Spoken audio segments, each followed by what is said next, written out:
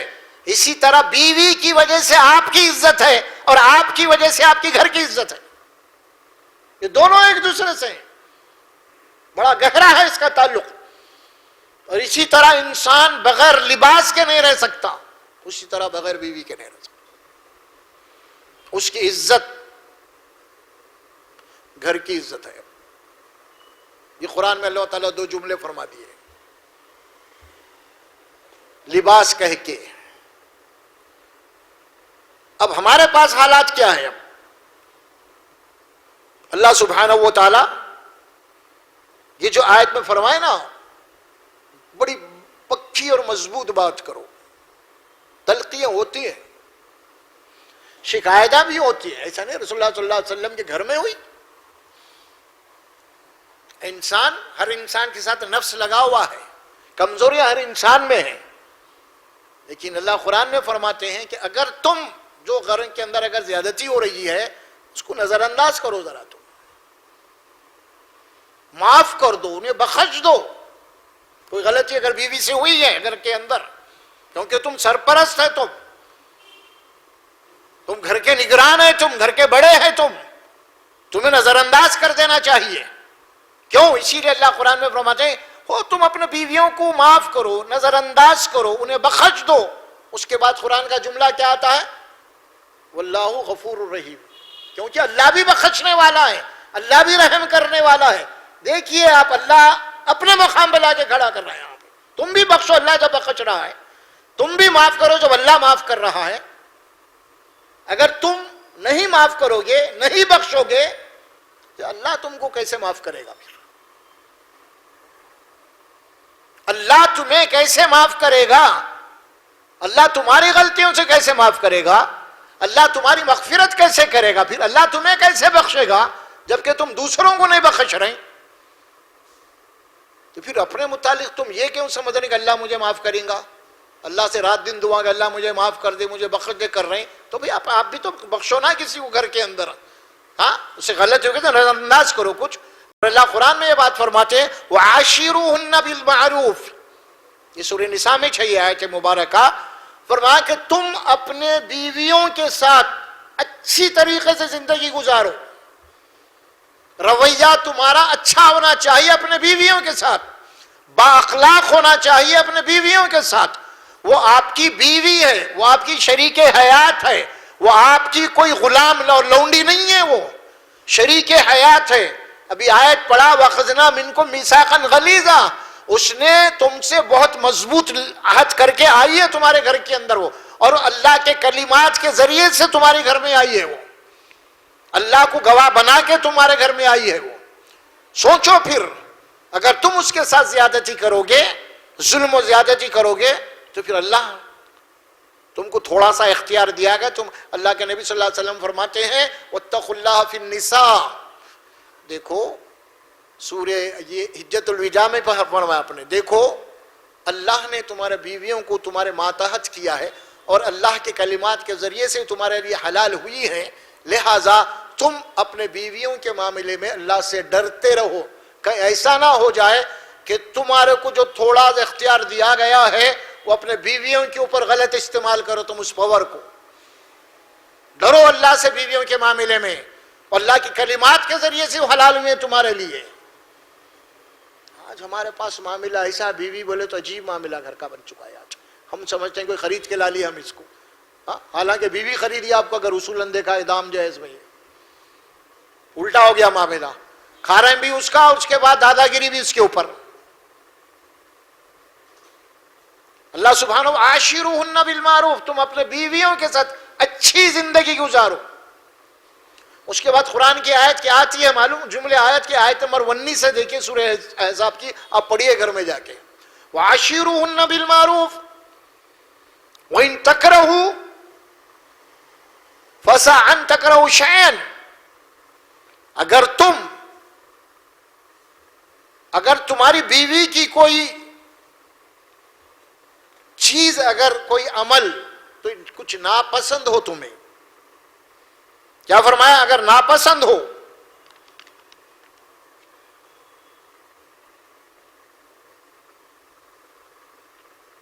فَإِن كَرِهْتُمُوهُنَّ، بس اگر تمہارے بیویوں کے کچھ عادات یا کوئی چیز بھی ہو سکتی ہے، کوئی ہو سکتا کوئی عمل اگر تمہیں ناگوار ہو، ناپسند ہو،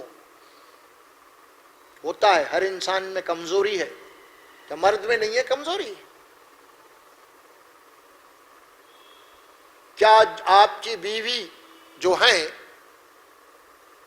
آپ کی ہر چیز بیوی کو پسند ہے؟ نہیں، اس کو بھی کچھ باتیں نہیں پسند ہوں گی آپ کی، لیکن وہ نہیں بول سکتی، کیونکہ آپ کے زیر نگرانی میں انہیں، اسی لیے۔ اچھا اب آیت سن لیجئے، فَإِن كَرِهْتُمُوهُنَّ، اس کے بعد اللہ فرماتے فَعَسَىٰ أَن تَكْرَهُوا شَيْئًا وَيَجْعَلَ اللَّهُ فِيهِ خَيْرًا كَثِيرًا، ہو سکتا ہے، اللہ بول رہے ہیں، کیا بول رہے ہیں؟ ہو سکتا ہے کہ تمہارے بیوی کی کوئی چیز، کوئی عادت، کوئی عمل اگر تمہیں ناپسند ہو، تو اللہ یہ بول رہے ہیں وہ چیز جو تمہیں ناپسند ہو، اور ہو سکتا ہے کہ اللہ تبارک و تعالیٰ اسی ناپسند چیز میں اللہ نے تمہارے لیے بہت خیر و بھلائی رکھی ہو۔ آپ کو کریلا کڑوا ہے، کھانے کے لیے تو کڑوا ہے، مگر فائدہ بہت ہے۔ انجیکشن لے رہے ہیں آپ، چبھ رہا ہے، مگر کیوں لے رہے ہیں آپ؟ ہے نا؟ اسی طرح بہت ساری چیزیں آپ کو ناپسند ہیں، یعنی جو بہت ساری چیزیں پسند ہیں، آپ بہت شوق سے کھاتے ہیں وہ، لیکن آپ کو کوئی بیماری ہو گئی تو ڈاکٹر منع کر دیتا ہے اس سے، آپ نہیں کھاتے اس سے، جب حالانکہ شوق سے نہیں چھوڑ رہے ہیں آپ، مجبوری سے چھوڑ رہے ہیں، ڈاکٹر کی بات کو مان رہے ہیں آپ۔ اسی طرح اللہ فرماتے ہیں کہ تم دنیا کے اندر بہت ساری ایسی چیزیں جو ناپسند ہے، اس کے باوجود ان ساری باتوں کے اوپر تم عمل کر رہے ہو، ہے نا؟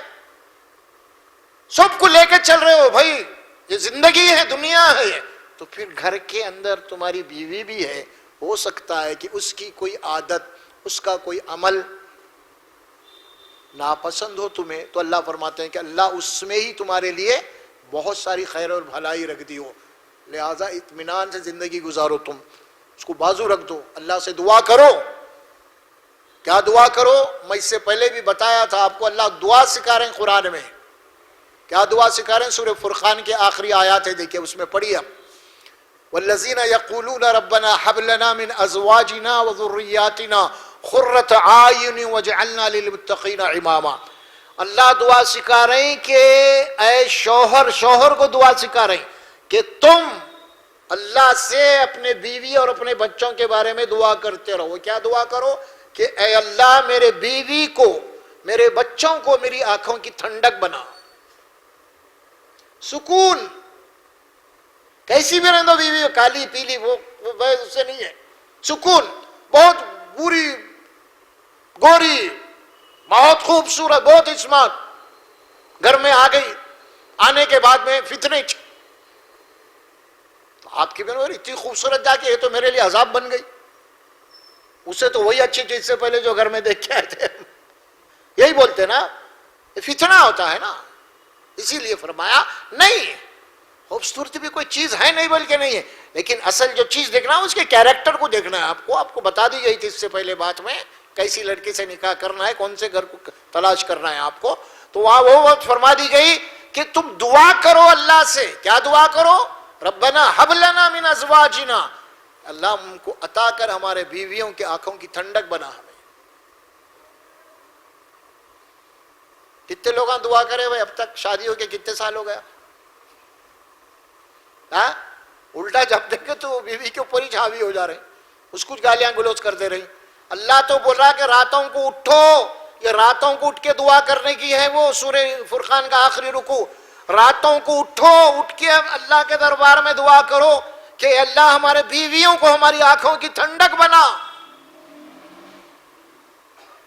یہ دعا کرنے کے بعد آپ بیوی سے جھگڑتے، اب اللہ تو بولا آنکھوں کی ٹھنڈک بنا، پھر لڑائی جھگڑا ہو سکتا ہے؟ آپ نہیں ہو سکتا۔ ایک تو دعا کرو تم بیویوں کے لیے، اپنے فرمایا، اور یہ دنیا ہے، یہاں پہ کوئی چیز بھی آپ کو اپنے مرضی کے مطابق 100% نہیں مل سکتی۔ ملتی نہیں ملتی، کیوں نہیں ملتی؟ اسی لیے نہیں ملتی اللہ نے اس دنیا کو ادھوری بنایا ہے چیز،